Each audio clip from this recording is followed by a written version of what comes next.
नमस्कार दोस्तों, स्वागत है आपका अपने चैनल स्टडी 100.1 पर। तो आज आपके लिए लेकर आया हूँ स्थानीय स्वशासन का अगला टॉपिक, नगर पालिका। और इससे पहले वाली वीडियो में हम पढ़ चुके हैं स्थानीय स्वशासन का पहला पार्ट, पंचायती राज व्यवस्था। यदि आपने वह वीडियो नहीं देखी है तो आप उसको भी ज़रूर देख लीजिएगा। उसका लिंक मैं इस वीडियो के डिस्क्रिप्शन बॉक्स में डाल दूंगा। तो चलिए आगे बढ़ते हैं। तो आगे बढ़ने से पहले यदि आप चैनल पर नए आए हैं तो प्लीज़ चैनल को लाइक कीजिए, कमेंट कीजिए और चैनल को सब्सक्राइब ज़रूर कीजिए, जो आपके लिए काफ़ी मददगार रहेगा, जिससे मेरी आने वाली हर वीडियो का नोटिफिकेशन आप तक पहुंच जाए। तो चलिए स्टार्ट करते हैं। भारतीय संविधान का वेरी इंपॉर्टेंट टॉपिक, नगर पालिका, जो कि स्थानीय स्वशासन से संबंधित है। तो जो नगर पालिका है हमारी, वह भी पंचायती राज व्यवस्था की तरह ही कार्य करती है। तो एक बार हम स्ट्रक्चर जान लेते हैं कि नगर पालिका कार्य कैसे करती है। जो नगर पालिका का कार्य करने का तरीका है, तो जो केंद्र सरकार में जो भी बिल आते हैं तो वह राज्य सरकार में आते हैं। राज्य सरकार में आने के बाद वह स्थानीय स्वशासन में आते हैं। अब स्थानीय स्वशासन हमारा दो तरीके से डिवाइड है, एक पंचायती राज व्यवस्था और दूसरा नगर पालिका। जो पंचायती राज व्यवस्था है उसे मैंने पहले वाली वीडियो में बता दिया है, उसकी वीडियो बना दी है। यदि आपने वह वीडियो नहीं देखी है तो आप उस वीडियो को जाकर देख सकते हैं, चैनल पर जाकर भी देख सकते हैं, या मैं पंचायती राज व्यवस्था का लिंक इस डिस्क्रिप्शन बॉक्स में डाल दूंगा। तो जो पंचायती राज व्यवस्था थी वह तीन प्रकार से देखने को मिलती है। और उसमें कहाँ पर आती है पंचायती राज व्यवस्था, ये हमें ग्रामीण क्षेत्र में देखने को मिलती है। ठीक है, कहाँ पर देखने को मिलती है? ग्रामीण क्षेत्र में। और इसके तीन अंग हैं। कौन सा है? पहला है ग्राम पंचायत, दूसरा है पंचायत समिति और तीसरा है जिला परिषद या जिला पंचायत। इसी प्रकार नगर पालिका कहाँ देखने को मिलती है? हमें शहरी क्षेत्रों में देखने को मिलती है। और आज हमारा यही टॉपिक है, नगर पालिका। तो नगर पालिका में कितने अंग हैं? इसके भी तीन अंग हैं, जैसे नगर पंचायत, नगर परिषद और नगर निगम। ठीक है, तो आज हम इन्हीं के बारे में विस्तार रूप से पढ़ेंगे। तो उम्मीद है आपको वीडियो काफी अच्छा लगेगा। तो चलिए आगे बढ़ते हैं। तो जो नगर पालिका का उद्देश्य क्या है, इसको जानते हैं। नगर पालिका का उद्देश्य और पंचायती राज व्यवस्था का उद्देश्य एक ही है। जो नगर पालिका का उद्देश्य है वह शहरी क्षेत्रों को डेवलप करने में किया जाता है, और जो पंचायती राज व्यवस्था का उद्देश्य है वो ग्रामीण क्षेत्र को डेवलप करने में किया जाता है। तो इसकी जो परिभाषा है उसे जानते हैं।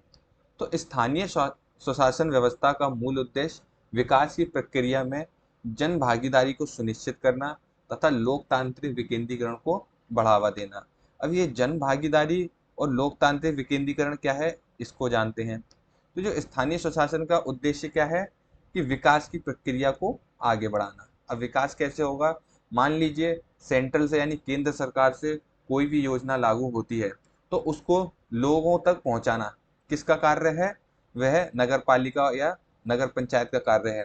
तो जो केंद्र सरकार से लोगों तक फैलाने को क्या कहा जाता है? लोकतांत्रिक विकेंद्रीकरण कहा जाता है।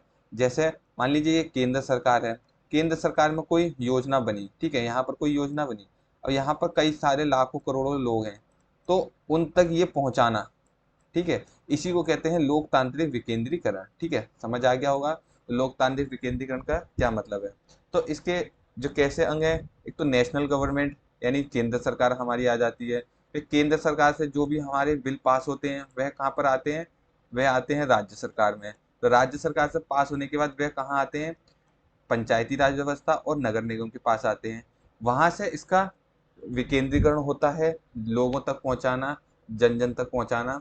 यही पंचायती राज व्यवस्था का उद्देश्य था, यही नगर पालिका का उद्देश्य है, जिसे हम स्थानीय स्वशासन के नाम से जानते हैं। क्लियर हो गया होगा आपको अच्छे से। चलिए आगे बढ़ते हैं।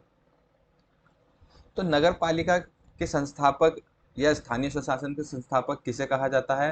तो वह लॉर्ड रिपन को कहा जाता है। ठीक है, जो स्थानीय स्वशासन के संस्थापक थे, जिन्हें इनका जनक कहा जाता है, वह किसे कहा जाता है? लॉर्ड रिपन को कहा जाता है। इन्होंने स्थानीय स्वशासन की स्थापना जिला बोर्ड के द्वारा की थी। किसके द्वारा की थी? स्थानीय स्वशासन की स्थापना जिला बोर्ड के द्वारा की थी। क्लियर? तो जो नगर निगम की स्थापना है, तो सबसे पहले हमें मद्रास में देखने को मिलती है। जो नगर निगम सबसे पहले हमें देखने को मिला था वह मद्रास में हमें देखने को मिला था, और यह सन 1687 से 1688 के बीच में इसकी स्थापना हुई थी। वेरी वेरी इंपॉर्टेंट है, एग्जाम में यहाँ से क्वेश्चन जरूर आता है कि सबसे पहले नगर निगम की स्थापना कहाँ पर हुई थी।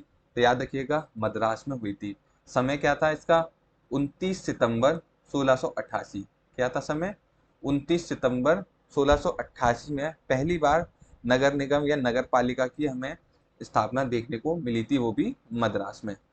तो शहरी स्थानीय निकायों के लिए समान ढांचा प्रदान करना और स्वशासन के प्रभावशाली प्रजातांत्रिक यूनिटों के रूप में निकायों के कार्य को सुदृढ़ करने में सहायता देने के लिए संसद में 1952 में नगर पालिका के संबंध में 74वां संविधान संशोधन किया गया।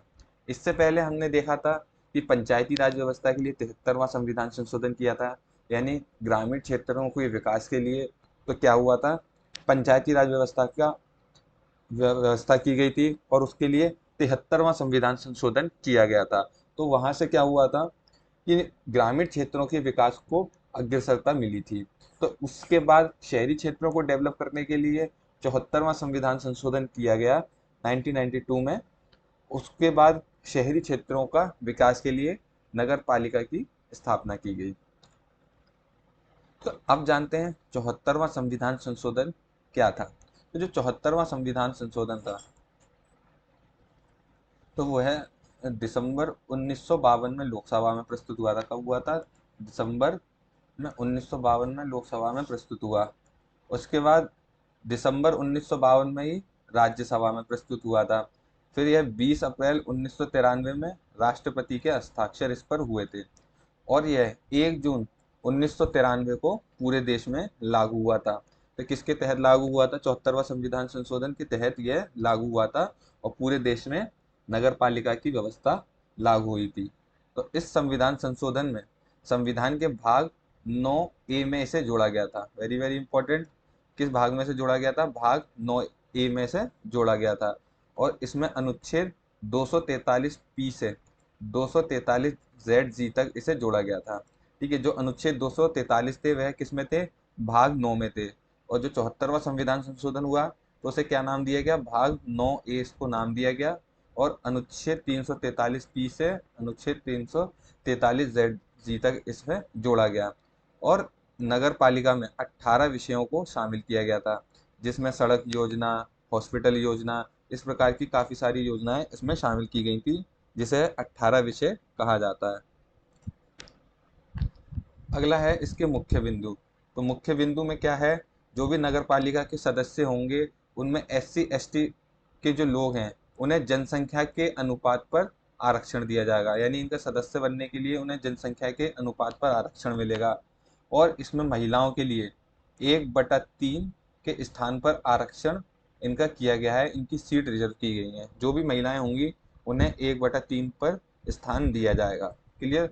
और OBC को राज्य विधानमंडल के तहत जगह दी जाएगी, यानी राज्य के नीति निर्देशक तत्व जो कि हमारा भाग संविधान का है 4, उसमें राज्य के नीति निर्देशक तत्वों के हिसाब से OBC को जगह दी जाएगी। तो इसमें सरकार चाहे OBC को जगह दे सकती है या चाहे तो नहीं भी दे सकती है। तो ये इसमें जो मुख्य बिंदु हैं इनमें ये काफ़ी इंपॉर्टेंट है।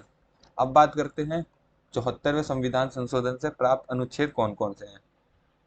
तो इसमें सबसे पहला अनुच्छेद है अनुच्छेद 243P। तो 243P में इसकी परिभाषा दी गई है कि 74वां संविधान संशोधन क्या है और नगर पालिका क्या है।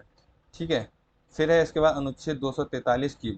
तो इसमें नगर पालिकाओं का गठन किया गया है, कहाँ कहाँ पर नगर पालिकाओं का गठन किया जाएगा। ठीक है, इसके बाद है 243R। इसमें नगर पालिकाओं की संरचना दी गई है। ठीक है, क्या दी गई है? नगर पालिकाओं की संरचना किस प्रकार होगी, इसमें इसको बताया गया है। अगला है 243S। इसमें वार्ड समितियों का गठन किया गया है। ठीक है, वार्ड समितियां क्या हैं? जब भी चुनाव होंगे तो वे वार्डों के हिसाब से होंगे और इन वार्डों का अध्यक्ष कौन कहलाता है? पार्षद कहलाता है। ठीक है, तो अनुच्छेद 243S में क्या है? वार्ड समितियों का गठन है। फिर है अनुच्छेद 243T। तो इसमें आरक्षण को बताया गया है कि किसे कितना आरक्षण दिया है।